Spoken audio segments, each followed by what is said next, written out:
Le challenge 45 jours de sketchnoting, c'est fini. Merci à Béatrice Munier qui a organisé ce challenge. Pour la fin du challenge, je te propose qu'on parcourt le carnet ensemble. Donc on est parti pour les 45 jours de sketchnoting. On va repasser le carnet ensemble. La créativité demande du courage, introduction, des postures de yoga, les 5 tibétains, une routine stress-défense. Alors il y a différents types de traits plus ou moins compliqués à faire. Un modèle merci Ikea parce que je manque de magazine ici. Des pictos tout simplement. On voit toujours la dominante, le choix de couleur en fait. L'identité visuelle, moi c'est noir et vert. Après selon les défis j'ai un petit peu mixé et adapté. Des expressions, format bubule pour faire rigoler le mini-geek qui a beaucoup apprécié. Alors ça c'est une chanson sketchnotée. J'ai une photo qui doit être mieux parce qu'entre temps mon mini-geek a lui aussi exprimé sa créativité sur mon dessin. Alors il a eu le bon goût de prendre le crayon de la même couleur, mais il y a des petits pâtés, c'est lui. C'est une œuvre à 4 mains. Les cercles amicaux, les relations, les passions. Un message au coronavirus, signé Gandalf, anonyme. Mais bon, on le reconnaît un petit peu. Il est masqué quand même, il est masqué. Le dessin de mon salon fait sans lever le crayon. C'est façon l'écran. Du croisement de petits bonhommes et de petits pictos. Ça donne ça.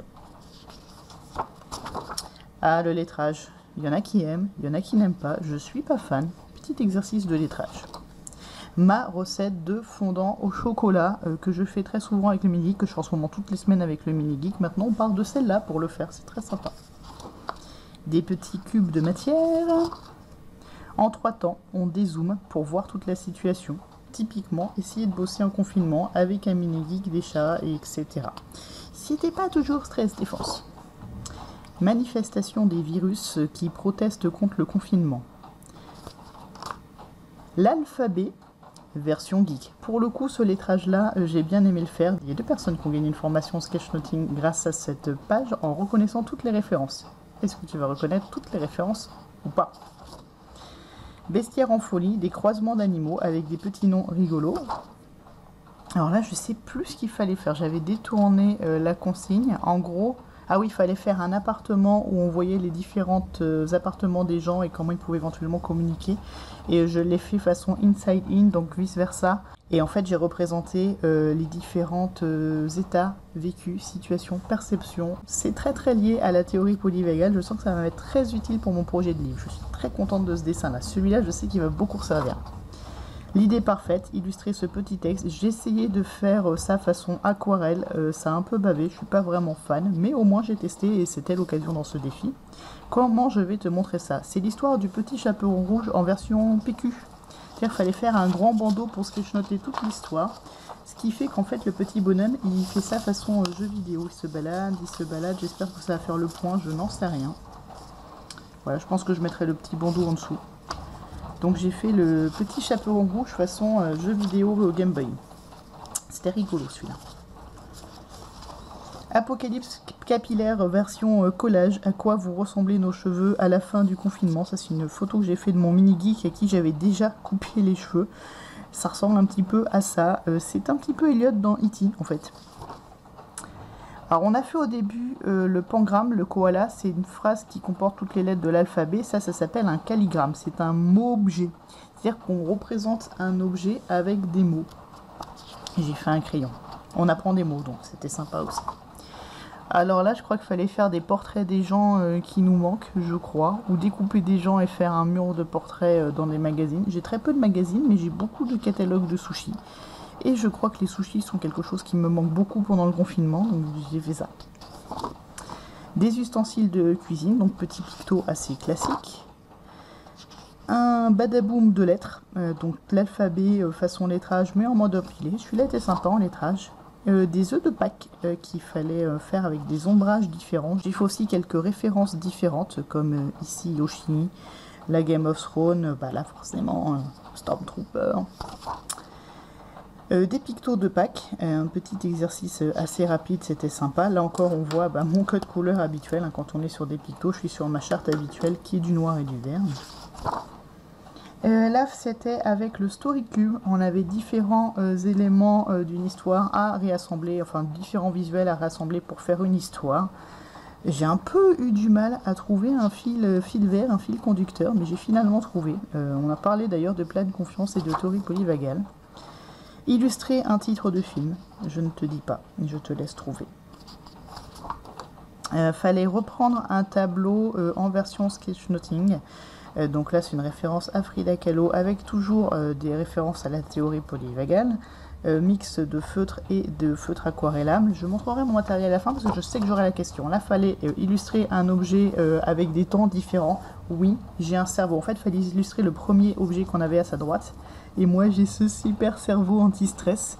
Donc je sais que c'est un peu choqué. Comme ça, vous le voyez, c'est mon cerveau. Et je l'adore, mon cerveau. Donc mon cerveau illustré.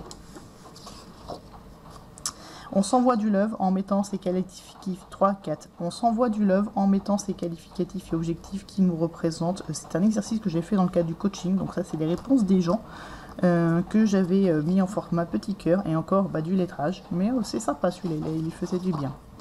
Là, il fallait couper une image et dessiner l'autre moitié. J'ai fait une référence à un spectacle et à un artiste que j'aime beaucoup, deux artistes que j'aime beaucoup. Bach et puis Alexandre Astier. Alexandre Astier a fait un spectacle sur Bach, donc j'ai croisé les deux. Ça, c'est une image qui vient d'un catalogue de Versailles et ça, c'est un extrait de la jaquette que j'ai redessiné.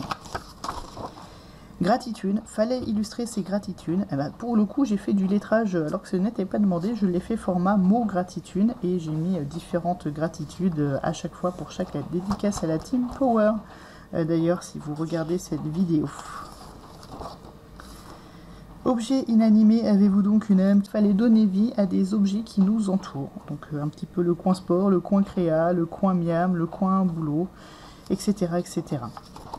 Alors celui-là, il m'a donné du fil à retordre, il m'a pris beaucoup de temps. Alors je pense que le rendu est assez joli, les gens sont plutôt enthousiastes, mais j'ai pas vraiment la patience pour ça.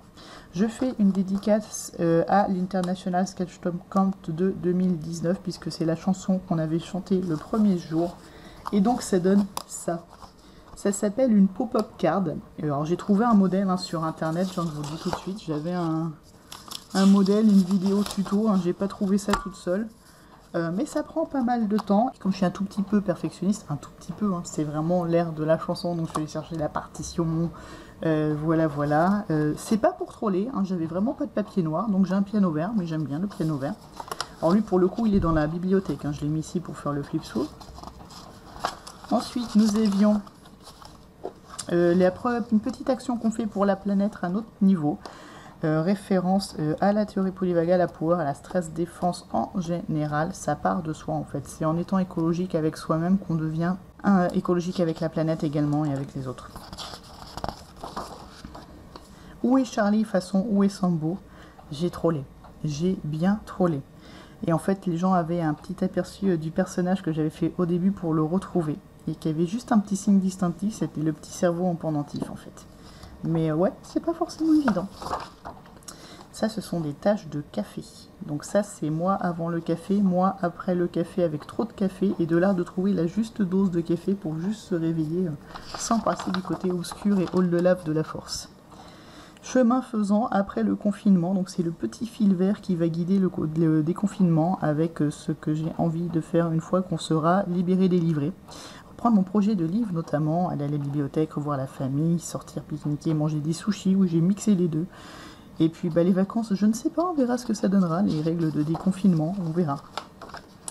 Alors là, il fallait faire des tampons avec des patates. Alors j'avais des patates, mais j'avais pas d'encreur, donc j'avais un mini encreur de petits tampons. Donc j'ai fait ça avec du carton de rouleau de PQ et des tout petits tampons qui viennent du Japon, qui pour le coup m'ont servi pour la première fois ici. Une réflexion très stress défense, c'est comment le confinement a impacté le rythme de mes journées, comment ça va impacter le rythme de mes journées ensuite. Alors ça c'est un exercice que je fais dans mon bullet journal. Je l'ai toujours en fait ce schéma-là et je le refais tous les ans. Donc typiquement voilà celui de mon bullet journal de cette année, ma journée idéale, ma semaine idéale. Et je crois que le point le plus marqué dans le confinement, c'est les pointillés. En fait, il n'y a pas vraiment de rythme parce qu'avec le mini-geek à domicile, les plages de cerveau, ça dépend si sieste ou pas sieste, donc c'est assez variable. Mais par contre, le côté sport le matin, j'aime bien, je pense que je vais le conserver. Et puis par contre, ouais, retrouver mes temps créatifs, ça me manque un petit peu. Et on finit comme ça, en beauté, ce challenge de 45 jours. Merci à Béatrice. Et je sais que je vais avoir la question, donc j'anticipe. Je travaille principalement avec des feutres Peppermate qui sont très bien quand je fais du sketchnoting en live, qui n'ont pas été topissimes ici parce qu'ils bavent en fait quand je gomme des traits de base. Donc je sais pas, ça m'a un petit peu fait réfléchir. Ce crayon pilote qui a une pointe biseautée plus large qui me sert à faire les gros traits, qui ne bave pas lui. Pour les ombrages, j'ai des feutres Neuland Fine One. Donc selon mes couleurs, et j'aime bien parce qu'ils ont beaucoup de gammes de couleurs, donc on peut vraiment trouver ces couleurs. Et j'ai pris un petit peu aussi, ça c'est aussi du Neuland Sketch One pour sketchnoter, mais qui est très fin, et un Sign Paint de Uni qui bave moins lui quand on gomme. Pour les couleurs, j'ai des Faber-Castell, la boîte avec tout plein de couleurs, qui est en vrac. Non mais c'est pas super bien rangé, mais pour les couleurs c'est ça principalement. Et pour mes essais d'aquarelle, c'est ceci. Donc ce sont des feutres Ecoline Brush Pen. Alors je maîtrise pas encore super bien. Il y a un petit feutre aussi mélangeur pour faire des effets. Donc j'ai testé dans le cadre du challenge. C'est encore un truc à travailler. Je suis pas encore très à l'aise avec ça. Voilà, tu sais tout. Je vais revenir en face cam pour te donner des ressources si tu veux toi aussi te lancer dans le sketchnoting ou alors aller plus loin après le challenge. Donc voilà pour ces 45 jours de sketchnoting. Pour continuer, si le sketchnoting te motive, si tu as fait le défi ou si tu n'as pas fait le défi, que tu vois cette vidéo et que tu veux te commencer le sketchnoting. Alors la personne qui a initié le sketchnoting, qui a donné le nom sketchnote, c'est Mike Roddy, qui a fait ce livre, qui a aussi fait un tome 2 du livre qui donne les bases du sketchnoting.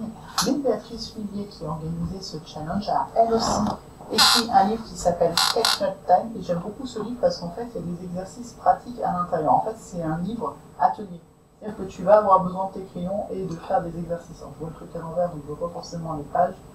Est-ce que j'en ai? Voilà, des exemples de mise en pratique. Petit travail sur les personnages, petit travail sur les picots qui correspondent aux thématiques sur lesquelles on travaille le plus souvent. Et je propose moi aussi une formation sketchnoting mode d'emploi. C'est pas la formation, c'est juste le petit guide de la formation qui est fourni avec, où on voit les bases du sketchnoting, mais pas que. C'est plus le sketchnoting pensé pour les profils atypiques, pour permettre de canaliser une pensée qui va trop vite et aussi de se faire comprendre et de mieux faire passer ses idées quand on a tendance à avoir des idées un peu trop rapides et un petit peu trop en décalage par rapport aux autres. Donc sketchnoting mode d'emploi, sketchnote time de Béatrice ou le retour à la source avec initiation au sketchnote. J'ai mis tout ça dans un article de ressources de sketchnoting, je mettrai le lien en dessous. Et donc merci Béatrice pour ce challenge. À toi de jouer, à tes crayons.